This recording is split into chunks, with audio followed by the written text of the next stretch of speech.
मस्त असते बरं. मी इतरांचाच विचार करत राहतो. मी स्वतःचा विचार कधीच करत नाही. इतर लोक कामाला जातात तर मी पण कामाला जातो.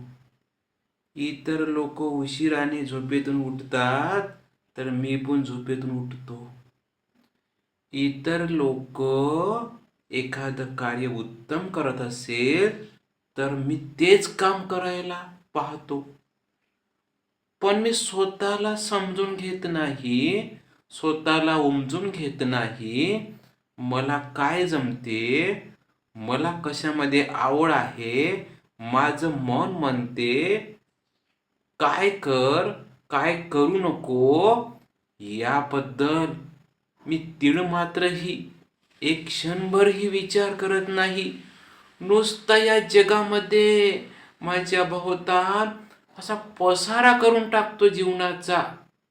पण माझ्या जीवनामध्ये मला काय करायचं आहे, माझं ध्येय काय आहे ते मी ठरवत नाही. फक्त इतरांनी काय ठरवलं, इतरांनी काय केलं, मी त्यांच्याकडे पाहतो आणि मी तसाच करून पाहतो. किती मस्त असते बरं हे.